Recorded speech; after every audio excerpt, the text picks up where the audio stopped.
terminar pronto. Entonces ayer conocimos que algo importante de los aminoácidos que estamos viendo es que forman péptidos, como es el tripéptido, como se llama glutamicisteína, que se llama glutatión, que es justamente un buen antioxidante, ¿no? Y es de hecho uno de los antioxidantes más potentes que tenemos en nuestro cuerpo. Y hablamos también durante las clases de todos los aminoácidos que se pueden generar a partir de diferentes aminoácidos, ¿no? Por ejemplo, la cisteína, que es importante, como vimos ayer, pero solamente forma glutatión, pues, y a partir de entonces forma cisteína, sino que además un montón de otras moléculas como taurina que revisamos puntualmente, ¿no? Y de prolina, que es el imino, lo interesante de la prolina, dijimos, es que está presente fundamentalmente en proteínas de reciclaje. Aquellas proteínas que se reciclan muy rápido y que tienen un recambio rápido son ricas en prolina. Parece ser que el cerdonillo que se hace con la región radical y la región de la cola hace como una señal para que se pueda reciclar rápidamente la proteína y en consecuencia se mantenga un recambio constante, ¿no? El ejemplo más importante que hemos visto era el colágeno, ¿no? Las fibras colágeno, que justamente son ricas en prolina, entre otras cosas, ¿no? Tienen glicina, X y prolina, donde prolina justamente es uno de los aminoácidos abundantes para la síntesis de la colágena en general, ¿no? Que vimos, de hecho, fallas en la síntesis de colágeno, ¿no? Luego revisamos otros aminoácidos, como los hidrofílicos, no voy a tener mucho en ellos, que ya los vimos también, y en consecuencia de los estos lo que vimos fue la serina, la treonina, que son aminoácidos importantes porque son puntos de unión para glicosilación, ¿no? Para carbohidratos en particular, pero eso lo vamos a ver mucho más adelante cuando hablamos de carbohidratos en particular. Mejor nos enfocamos en tirosina, un aminoácido que es importante, porque justamente es precursor para hormonas, como la hormona tiroidea, pero también recuerden que para catecolaminas, ¿no? Entonces, justamente en esa intersección entre fenilanina, luego hidroxila y se forma tirosina, a partir de ella se forma dopa y luego dopamina, epinefrina, norepinefrina, que también se llama adrenalina y noradrenalina, ¿no? Y fundamentalmente melanina, ¿no? Los polímeros de melanina a partir de la dopa. Entonces, justamente la importancia de la tirosina era la formación de hormonas para la respuesta celular importante en nuestro cuerpo y la regulación metabólica en particular por las hormonas tiroideas, ¿no? Que de hecho la revisamos rápidamente, ¿no? Y la hablamos más adelante, que son las hormonas tiroideas importantes T3, T4, que no insisto, no me detengo mucho en esto porque lo van a ver ustedes en otros años y más adelante en su carrera.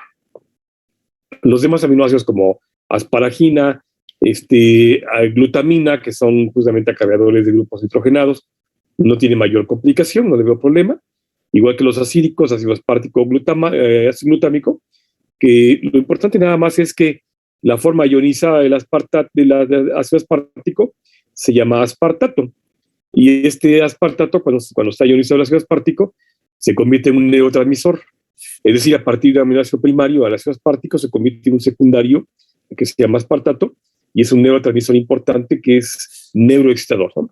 Pues justamente esa es una de las importancias, que el aspartato, junto con el glutamato, se ligan a un receptor específico que se llama NMDA, entre otros, receptor de aspartato, que entre otras cosas inducen la incorporación de calcio a nivel de la neurona y en consecuencia activan el metabolismo energético de manera muy importante.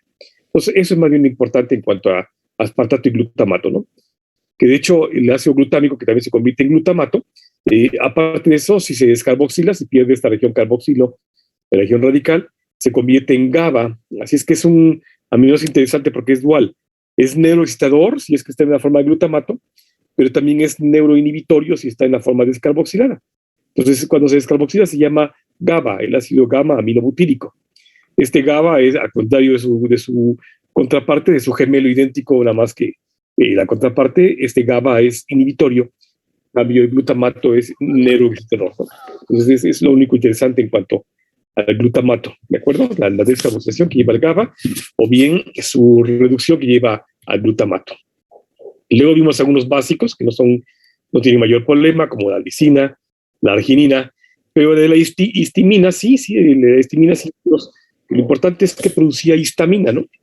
Y entonces otro aminoácido con un pseudoanillo, que cuando se abre este anillo, entonces se convierte en histamina, y esta histamina es una molécula proinflamatoria reguladora de la respuesta inflamatoria aguda, que entre otras cosas, pues es la responsable de que nos dé urticaria, ronchas, inflamación de la mucosa cuando andamos agripados, en fin, ¿no? De hecho, los medicamentos antigripales o medicamentos contra la alergia justamente son antihistamínicos porque bloquean la formación de histidina a histamina, ¿no? Así es como funcionan. Entre otras cosas, sé yo, porque tiene la propiedad es de ser una respuesta inflamatoria aguda, que además de eso mejora el tono vascular, produce una vasoconstricción importante inicial de una vasoconstricción severa, una vasodilatación severa, que de hecho puede suceder el enrojecimiento y el edema que solemos observar cuando hay inflamaciones, ¿no?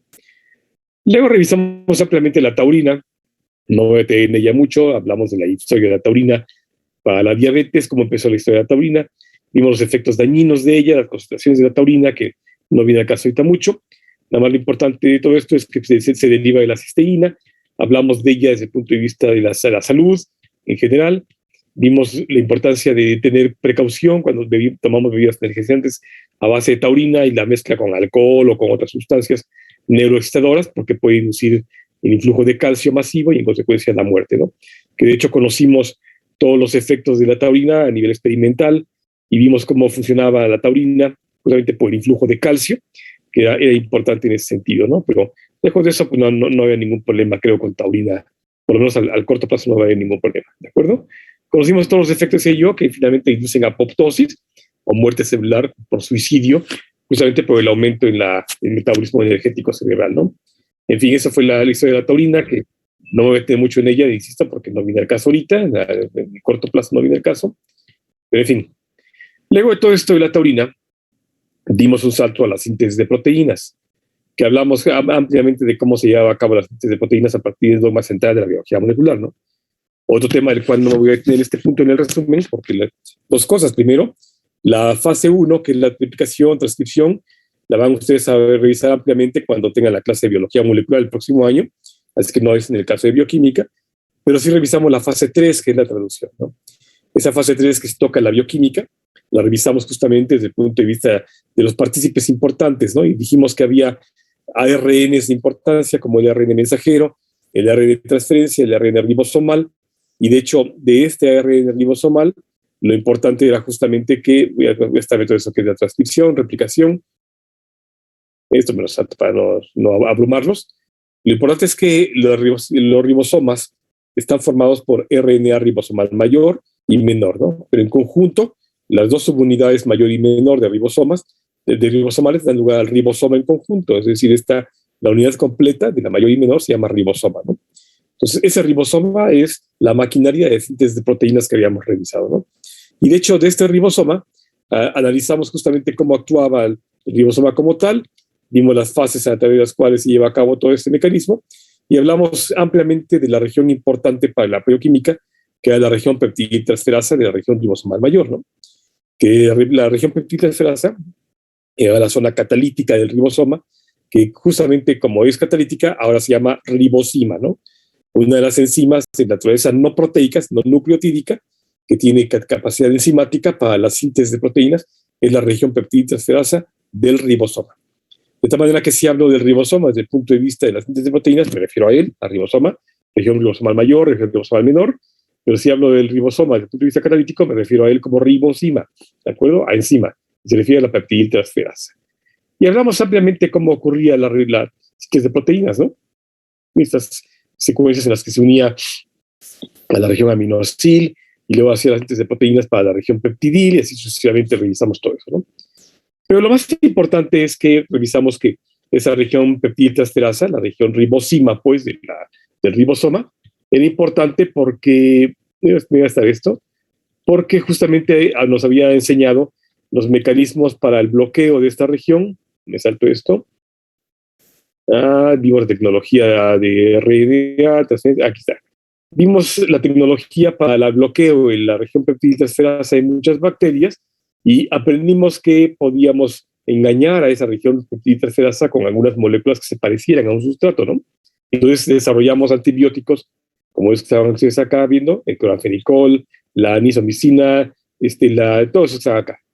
Y hay muchos más, ¿no? Plasticidina, en fin. Todos esos antibióticos tienen en común que se enclavan a la región peptidtransferasa y provocan una inhibición, un bloqueo de la actividad de la enzima. Es un bloqueo por competencia, ¿de acuerdo? Es una inhibición competitiva.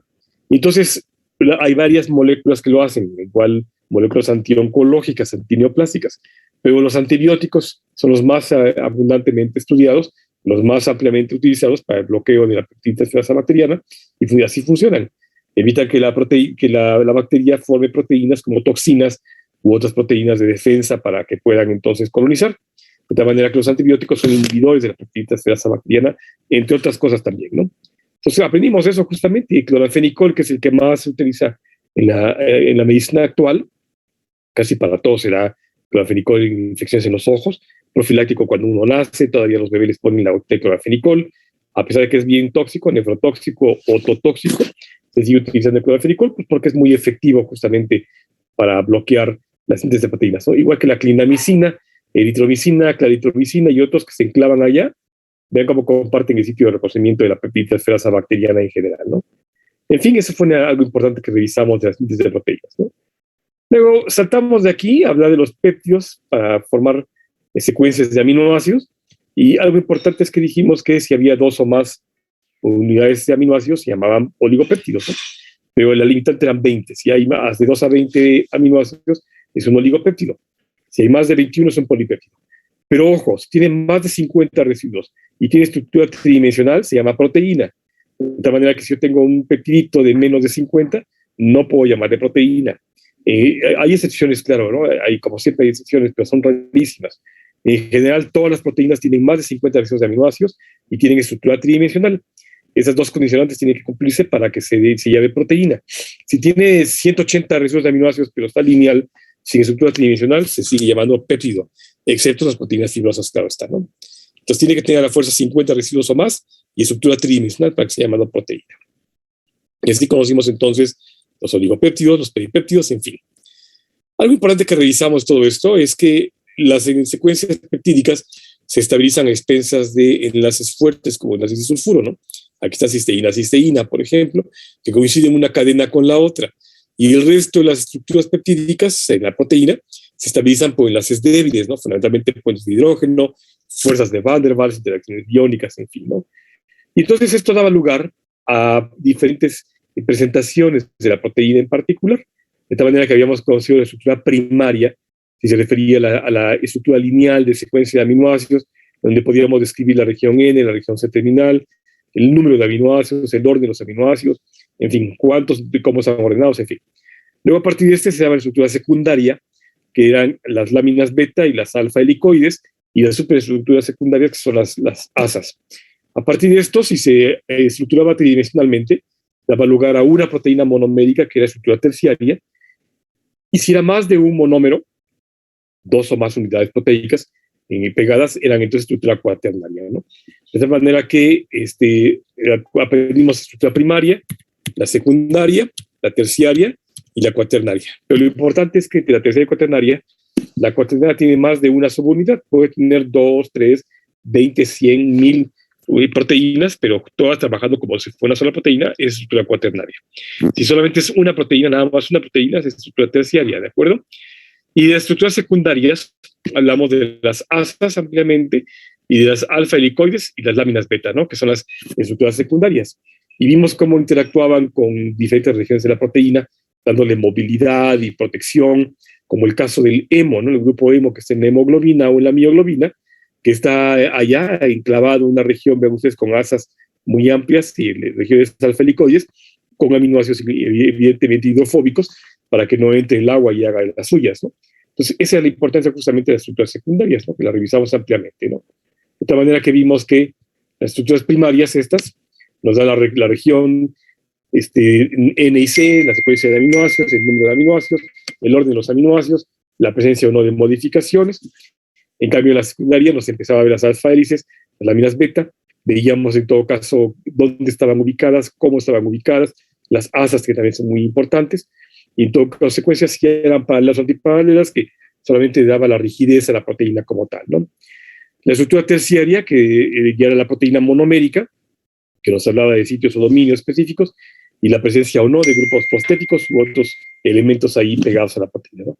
Y finalmente la cuaternaria, que este modelo es de la hemoglobina, con 4 subunidades. Ojo, se llama cuaternaria no porque tenga 4, no, cuaternaria porque tiene 2 o más. En consecuencia, esas proteínas trabajan en conjunto para formar una sola proteína. Son 4 unidades en el caso de hemoglobina, pero para formar una sola proteína como si fuera un bloque, pues, ¿no? En conjunto.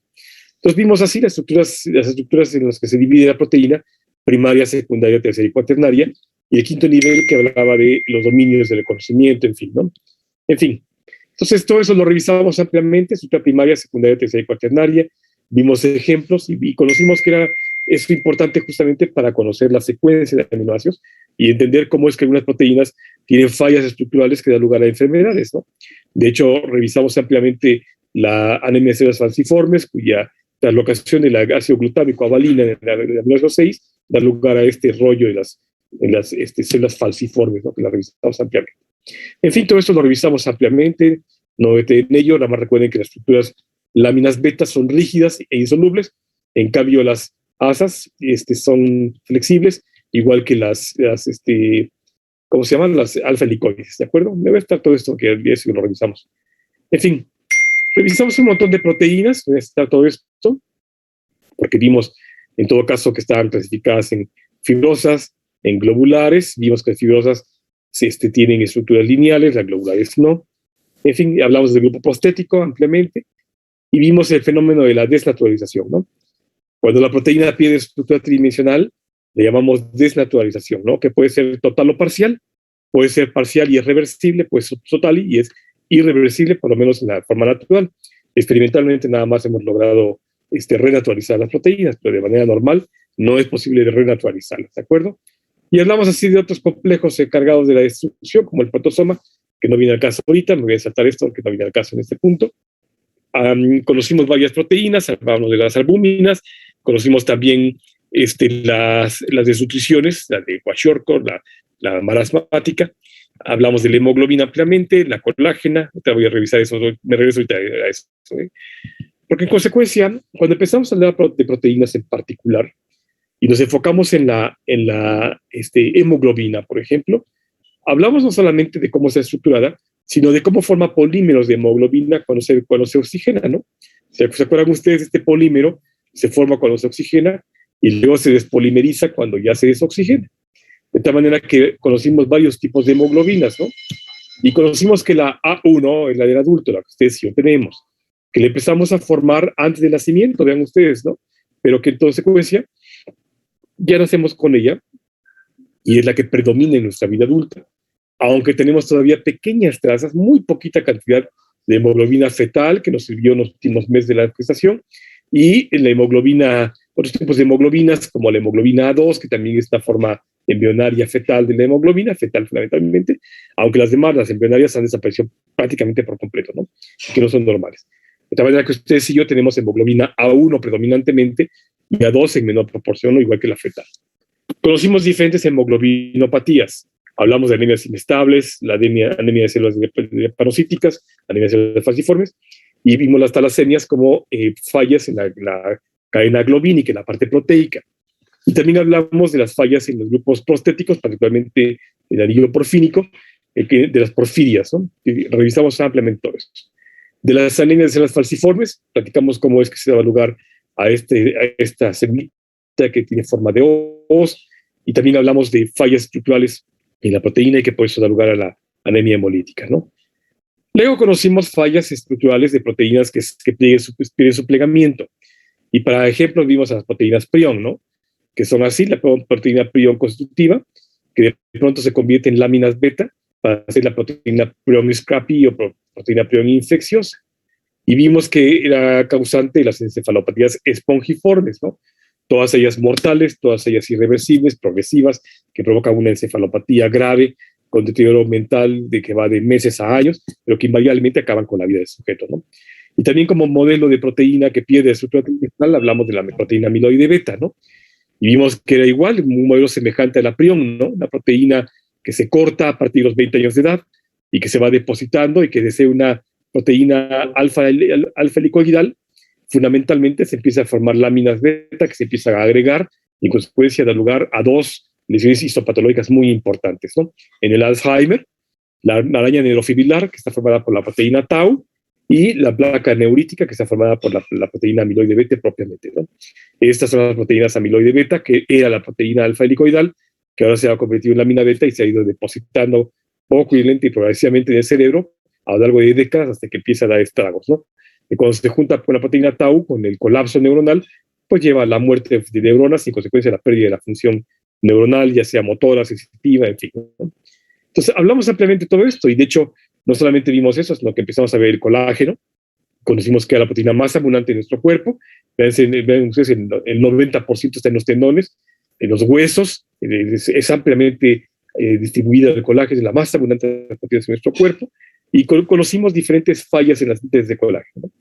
Vimos aquí las enfermedades con colágeno laxo flexible, conocimos al Ehlers-Danlos, al Marfan, a la cutis-laxa, vimos a las proteínas duras, como la osteogénesis imperfecta y la esclerodermia, y vimos a las autoinmunes como la epidermolysis bullosa y el lupus eritematoso, ¿no? Los conocimos como ejemplos de fallas en la síntesis de la colágena, cuya estructura está aberrante y algo está mal en la síntesis que hace que sean más flexibles, más rígidas, o que se conozcan como extrañas y en consecuencia desencadenen reacciones autoinmunes, ¿no? ¿Hasta aquí dudas, chicos? No, doctor. Bueno, ya que hablamos de todas las proteínas y las enfermedades que revisamos, que fueron un montón de enfermedades, ahora lo veo, empezamos a ver las leyes de la termodinámica, ¿no? Y conocimos la primera, segunda, tercera y la ley cero. Y lo importante fue que la primera, que era la ley de la conservación de energía, nos platicaba que la energía no se crea ni se destruye, solamente se transforma, ¿no? Pero que en toda consecuencia, la segunda hablaba de que esta energía transformada fluía de mayor a menor temperatura y explicaba el fenómeno del caos, ¿no? La entropía, en donde todo busca a un equilibrio, pero es imposible tenerlo siempre constante y en consecuencia llega al caos, el caos busca el equilibrio y es sucesivamente a menos que estemos muertos, ¿no? La tercera ley implicaba que no era reversible, es decir, la energía que habíamos disipado no podíamos recuperarla, se podía transformar y en consecuencia volver a adquirir energía, pero esa que habíamos perdido o disipado era irreversible, ¿no? Y la ley cero, que hablaba de dos sistemas en equilibrio con un tercero y que nos daba la noción de temperatura, ¿no? Conocimos desde el punto de vista de la ley cero el ejemplo del termómetro o los recipientes con hielo que tenemos de pronto en una mesa y que vemos cómo se va atemperando a temperatura ambiente, justamente porque el calor está abonándose al recipiente hasta que llega el punto en que llega el equilibrio, ¿no? En fin, conociendo estas leyes de la termodinámica y cómo se transfiere la energía, aprendimos la delta G, que es la constante de Gibbs, ¿no? La energía de Gibbs. Y conocimos que en función del tiempo y la energía que se necesita y la energía que se libera, conocimos que los fenómenos sin enzimas utilizaban mucha mayor energía de activación que aquellos con enzima, ¿no? Y que esta diferencia justamente entre con enzima y sin enzima, esta era la delta G. La energía a disposición, energía libre de Gibbs, que nos deja energía de activación para utilizar en otros sistemas biológicos o en el mismo, ¿no? Que puede ser importante, porque en consecuencia todos los sistemas enzimáticos, todos disminuyen la delta G considerablemente. Eso era importante porque en consecuencia conocimos que la energía se podía almacenar y que teníamos reacciones de almacenamiento para endergónicas, en donde los aportes de micromoléculas formaban macromoléculas, en donde los enlaces funcionaban como baterías de reserva en caso de que necesitáramos energía, ¿no? Entonces, cada vez que acoplábamos enlaces para formar macromoléculas, era una reacción endergónica de acoplamiento de energía. En cambio, si a partir de una macromolécula yo necesitaba energía, la podía yo romper y en consecuencia utilizar sus átomos para liberar esa energía y era una reacción exergónica, ¿de acuerdo? Endergónica hacia adentro, exergónica hacia afuera. Y conocimos en consecuencia modelos como estos, ¿no? En donde el NADH, que vamos a conocer ya pronto, cuando está reducido, recuerden que la presencia de hidrógeno lo reduce y se oxida, entonces esta es una reacción altamente exergónica, ¿no? Libera energía cada vez que se rompe este enlace. O bien los ADPs, que luego forman ATP, estaban acoplando energía y en consecuencia cada vez que formábamos un enlace de energía que con el fosfato, se convirtió en una reacción altamente endergónica, ¿no? La formación de macromoléculas era endergónica, la liberación de micromoléculas a partir de macromoléculas era exergónica, ¿de acuerdo? Conocimos el ciclo de ATP, justamente vimos las reacciones endergónicas y las reacciones exergónicas del ciclo de ATP, para conocer cómo era posible entonces hacer que a partir del ATP liberáramos energía exergónicamente en fosfatos inorgánicos. Cada vez que se hidroliza el fosfato orgánico se libera energía al medio, o bien podíamos reacoplarlo, volver a hacer ATP, ADP, ATP, para tener otra vez energía a disposición, ¿no? Que era nuestra delta G, nuestra energía a disposición, justamente la constante de Gibbs. Conocimos todos estos como enzimas, como catalizadores eficientes que aceleraban la reacción, de origen principalmente proteico, excepto la ribosima en el caso humano. Conocimos que el catalizador era la enzima, que la vamos a llamar como E, que funcionaba sobre un sustrato que era la S, y en toda consecuencia que se unía a un sitio activo de la enzima, ¿no? Había una hendidura específica, una hendidura catalítica que en su parte más profunda tenía el sitio activo o centro activo donde se llevaba a cabo la transformación de un sustrato en un producto, ¿no? Y conocimos que son los sustratos los que se acoplan a la enzima e inducen la formación de hendidura catalítica para la reacción. Y una vez que se hace esta unión de enzima-sustrato, lo único que obtenemos es un producto y recuperamos el enzima, ¿no? De tal manera que a partir de eso podíamos ver los diferentes tipos de enzimas, cómo estaban clasificadas en función de su función, ¿no? Entonces, conocimos que en el glorioso año de 1972, la Unión Internacional de Bioquímica dijo que había que clasificarla en 6 grandes grupos, ¿no? Las oxioreductasas, transferasas, hidrolasas, liasas, isomerasas y las ligasas, ¿no? Y conocimos cómo actuaban. Si hacían activaciones de oxioreducción, o sea, transferencia de hidrógenos para reducir, para quitarlos para oxidar, eran oxioreductasas. Si transferían moléculas o grupos funcionales, eran transferasas. Si hacían rupturas por incorporación de agua, hidrólisis, eran hidrolasas. Si en consecuencia hacían rupturas no hidrolíticas, eran liasas. Aunque conocemos que también las liasas, que hacen reacciones de adición, se llaman sintasas, y las sintasas tienen la característica de que no utilizan ATP, sino otra cosa, ¿no? Puede ser otra cosa, como fosfatos, acetatos, en fin, otra cosa que no sea ATP. Las isomerasas, que hacían reacciones de formar isómeros, moléculas con el mismo número de átomos, pero diferente arreglo en el espacio. Y finalmente las ligasas, que hacían uniones entre los sustratos, pero en consecuencia que se utilizaban ATP, ¿no? Estas ligasas también se llaman sintetasas. Y lo interesante es que utilizan ATP a diferencia de sus contrapartes muy semejantes, que son las ligasas, ¿de acuerdo? Las sintasas. Entonces, a partir de esos 6 grupos que conocimos, vimos que muchas enzimas necesitan cofactores. Los cofactores son generalmente iones, no necesariamente metálicos, y más o menos un tercio de las enzimas requieren de estos, ¿no? Cuando son de naturaleza biológica, naturaleza orgánica, perdón, se llaman coenzimas. En consecuencia, estas coenzimas y cofactores favorecen la cinética enzimática. No es que necesariamente tengan que estar, pero si están, favorecen con mucho la actividad enzimática. Sin embargo, hay un grupo en particular de coenzimas que necesitan estar a la fuerza de las enzimas, que vamos a ver más adelante, ¿no? Las holoenzimas. Pero vimos que había enzimas que se sintetizaban de manera inactiva, ¿no? Cuando lo hacen así, que se sintetiza como una proteína inactiva, se llaman simógenos o proenzimas, ¿no? Y la razón era para proteger a las células o a los órganos que lo estaban sintetizando, ¿no? Como el páncreas o el estómago, y otros órganos que también lo hacen así, como el lisosoma, en fin. Conocimos a partir de esto en la ecuación de Michaelis y Menten, donde vimos que había 3 fases, ¿no? Y conocimos que en función del tiempo, la fase 1 de activación correspondía a el enzima más el sustrato, donde veíamos cómo se estaba poco a poco formando este complejo, activándose la energía para formar entonces el producto. Llegaba el punto en que ya no había más sustrato libre ni enzima libre, en consecuencia se daba una estabilidad, y luego empezaba a bajar la actividad cuando liberábamos a la enzima y obteníamos un producto, ¿no? A la par iba aumentando la cantidad de producto e iba disminuyendo la cantidad de sustrato, ¿no? Y entonces Leonor Michaelis y Maus Menten plantearon que esta secuencia que acabo de mencionar fuera esta ecuación, en donde a una velocidad de reacción 1 se forma el complejo, en teoría reversible, y luego una velocidad de reacción 3 se daba ya la formación de la enzima con el producto que es irreversible, ¿no? A partir de este punto, ya en teoría, ya es irreversible y solamente obtenemos el producto. Entonces vimos además que esta ecuación de Michaelis y Menten era importante porque nos planteaba la Km, que era igual a la PK, en donde tomábamos en cuenta la mitad de la curva, la longitud de la curva, a la mitad, era justamente la actividad. Entre más pequeña la Km, significaba que era más activa la enzima, más potente. Entre más grande la Km, menos potente la enzima o menos afín, ¿de acuerdo? Hay menos afinidad. Y vimos varios modelos, ¿no? Conocimos los moduladores, que son positivos, inducen la formación relajada, ¿no? Y en consecuencia hacen que sea más afín, hacen que sea más eficiente la cinética enzimática, ¿no? Generalmente actúan en sitios diferentes al centro activo y por eso se llaman alostéricos. En cambio, los negativos eran los que promovían la forma tensa de la enzima y en consecuencia disminuían o bloqueaban la reacción enzimática, ¿no? E igual, generalmente actúan en sitios diferentes al centro activo y son alostéricos. Luego de todo esto conocimos la inhibición enzimática y vimos que había reversibles e irreversibles, ¿no?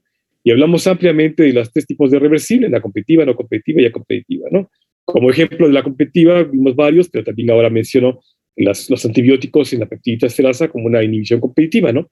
Que por eso se mantiene la concentración del fármaco en la sangre para que esté compitiendo con el sustrato. ¿Cuál sustrato? Pues el que utiliza la peptidita esterasa bacteriana y prefiere al antibiótico que está en concentraciones adecuadas. Cuando disminuimos la dosis o acortamos los tiempos de tratamiento, damos lugar a la resistencia microbiana, ¿no? Por eso es que era importante. En fin. ¿Dudas, chicos? Ahí. No, ninguna. ¿Tiene una duda? ¿No? No. Bueno, pues me fui muy rápido, pero como ven, es prácticamente todo lo que vimos. Ya no le di más caso a poner más cosas, porque, insisto, creo que lo más relevante lo acabo de mencionar, ¿no? Vimos muchísimos ejemplos clínicos, hablamos de muchísimas cosas clínicas, pero fue para que conocieran a detalle y a fondo más ampliamente lo que estábamos hablando. Lo más importante creo que está aquí resumido y que justamente será de base para el corto plazo, particularmente para el examen, ¿no? Pues si no tienen mayor duda, algo que quieran que repita. Si me regreso, fui muy rápido. Muchachos. De mi parte no, doctor, gracias. Bueno, insisto que vimos muchísimas enfermedades y fueron ejemplos clínicos de cosas que pasan en la realidad frente a las fallas en la síntesis de alguna molécula como proteínas, ¿no? Pero fueron ejemplos nada más. Es decir, en el examen no les voy a preguntar cosas clínicas para nada, porque no es el caso, eso lo van a ver desde clínica. Quise que se llevaran el conocimiento, sí, para que lo tengan presente, que no sean nada más con la idea de que, pues una enfermedad que se llama Ehlers-Danlos, ¿no? Lo que la conocieran, que vieran la clínica de la enfermedad, los signos clínicos de la enfermedad como tal, el síndrome de Glower, el síndrome de Glower, en fin. Pero más allá de eso, no lo voy a preguntar, solamente fue para que ustedes lo conocieran. Entonces creo que me puedo enfocar nada más en la parte bioquímica y pues eso sería prácticamente todo lo que viene en el examen. Ahora viene la pregunta del millón, ¿cuándo hacemos el examen? ¿Ya lo pensaron?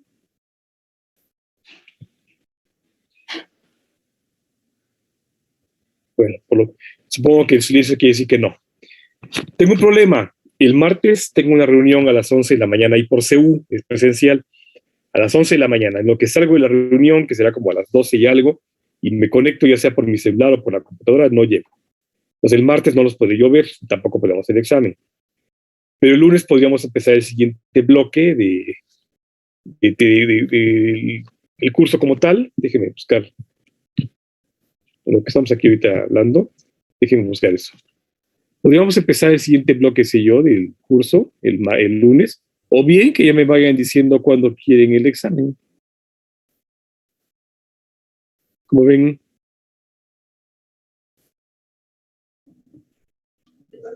Aún no nos decidimos, doctor. Ok. Voy a subir al chat en este momento el temario del bloque 5, 6 y 7, que es el metabolismo. También se lo voy a mandar a la jefa para que lo comparta con ustedes, pero ya está ahí en el chat si me hacen favor de descargarlo. Lo voy a compartir también aquí en la pantalla, aunque ya está en el chat. Y déjame ver. Empezaríamos entonces el lunes, en lo que deciden cuándo es el examen. Empezaríamos a ver el concepto de la vía metabólica. Vamos a ver definiciones de metabolismo, crucificada metabólica. Vamos a identificar la diferencia entre vía metabólica y crucificada metabólica como tal, que es muy parecido a ambas las cosas. Vamos a ver las vías anabólicas, catabólicas, anfibólicas más importantes. Déjenme quitar esto de acá. Vamos a ver las vías de transformación de azúcares, grasas, proteínas en general, como una visión general del metabolismo. Luego de eso empezaremos a ver, yo creo que el mismo lunes, no es que el miércoles, los ciclos de ATP, ADP, que ya lo vimos en ADH, ya también lo vimos, pero lo vamos a retomar. Para luego ya a partir del jueves o viernes, si no es que no quieren el examen, hablar ya del metabolismo de carbohidratos. Antes de hablar del metabolismo de carbohidratos, vamos a ver la estructura química de los carbohidratos. Así que empezaremos a ver antes que el metabolismo, la estructura química como tal, veremos igual que los aminoácidos, cómo están formados los carbohidratos, cómo se clasifican los carbohidratos, las dos grandes familias de los cetos y los aldos, y cómo están estructurados en sí como monómeros, luego como oligómeros y polímeros. Para luego de eso ya entrar de lleno a ver el metabolismo propiamente, ¿no? Entonces veremos antes que eso, el metabolismo, veremos los grupos sanguíneos como ejemplo de oligosacáridos importantes en nosotros como sujetos vivos, para ya luego entrar de lleno a ver cómo se estructuran, cómo se forman y cómo se deshacen, ¿no? Para el metabolismo en general. ¿Entonces, dudas, chicos? No, ninguna. Disculpe, ya estuvimos viendo. ¿Perdón? El miércoles. ¿Miércoles el examen? ¿Omar? Sí, el miércoles. Sí, eso están mencionando los compañeros que quieren miércoles. Me parece Bueno, bien. No tengo ningún problema, poder hacer en línea igual. Si quieren, para evitar ese problema del tiempo, que yo lo he puesto con tiempo, o sea, le pongo un timer para que automáticamente se cierre a la 1 de la tarde, pero puedo estar aquí en línea como el examen pasado y yo lo cierro manualmente para que no haya ningún problema. Entonces, si quieren el miércoles, igual subo el vínculo o lo mando con la jefa y hacemos el examen virtual, no hay ningún problema, me parece bien. Sería solamente lo que vimos y prácticamente es el resumen que hicimos hoy. Las cosas que no fueron muy relevantes las fui pasando muy rápido. Quiero decir que no es que no sean importantes, tan solo no van a ser del momento del examen. Y podríamos hacer el examen el miércoles, que pienso que puede ser pequeñito, de unas 300 preguntas, cuando más, no creo que sean más de 300, o sea, no creo. Si acaso 301, pero no creo que más de 300, ¿de acuerdo? Entonces el miércoles me parece bien, en consecuencia, si quieren el lunes, empezamos a ver el metabolismo, martes hacemos una pausa porque tengo una reunión, y el miércoles nos vemos para el examen, ¿sí? ¿Les parece? Sí, Ok, entonces miércoles a las 12 haríamos el examen. ¿Quieren que nos veamos el lunes para responder dudas? O ya lo dejamos así, empezamos a ver el siguiente bloque.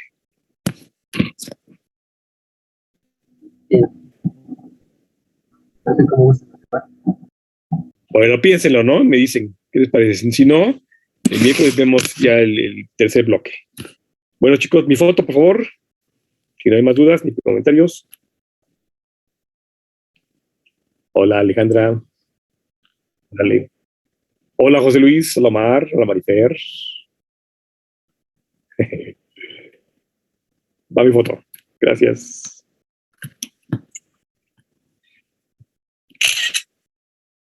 Gracias, chicos. Un gusto verlos. Cuídense mucho. Hasta el lunes. Gracias, hasta el lunes. hasta luego, doctor. Gracias. Igual, gracias.